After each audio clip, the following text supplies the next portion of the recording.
જય સ્વામિનારાયણ। અમારે ફેરવાનું તો ઘર અને જવાનું તો ધોવા તો પાછળ બેનું ન આવે એટલે હતા એને હું નીકળતી હતી અને આવી ગઈ મારી માણકી અસવાર થઈ અને અમે જતા હતા મારું ઘર ધોવા માટે। અને આ જો રોડ ઉપરનું બેકગ્રાઉન્ડ છે પાછળનું જોઈ શકાય છે। અને આ આવી ગયો છે અમારો જે મનગમતો પુલ છે ને, કારણ કે આમાંથી મને એવું લાગે કે આખું સુરત અહીં દેખાય છે। અને જતા જતા અમે આવી ગયા અમારા ડીઆરે, જો બ્લેક કલરનું બોર્ડ છે એ દેખાય છે। તમને વિડીયો ગમે તો લાઈક શેર અને ફોલો કરી દેજો। અને સુરતથી છો તો મારા રેસ્ટોરન્ટ એકવાર વિઝિટ પણ કરી લેજો, કારણ કે તમારું રિવ્યૂ જ અમને આગળ વધારે છે અમારા ધંધામાં। અને આવી ગયું કૈલાસ ધામ, જે છેલ્લું મોક્ષનું ધામ છે। મને આ કૈલાસ ધામ બહુ ગમે છે ને બહુ તડકો હતો ને મેં તો આખું નેપકીન જ બાંધી દીધું ને ભાભલા જો ગપાટા મારવા બેસી ગયા। અને જોયું ને તો અહીં તો હાંડડી છે, અમે તને હાંડડી કીધા, તમે એને શું કહો તો એ મને કમેન્ટ કરી દેજો।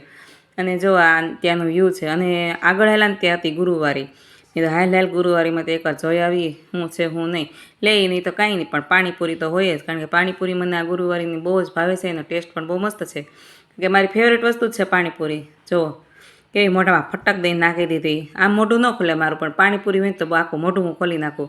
અને અમારા સાવણો ને સાવણી લેવા જવાનું તો મારા નણંદબાના ઘરે, તો અમે નણંદબાને ઘરે જઈને સાવણો ને સાવણી લઈને પાછા થઈ ગયા રિટર્ન, પોતા બધું લઈને, અને ધોઈ પણ ફ્રી થઈ ગયા હતા।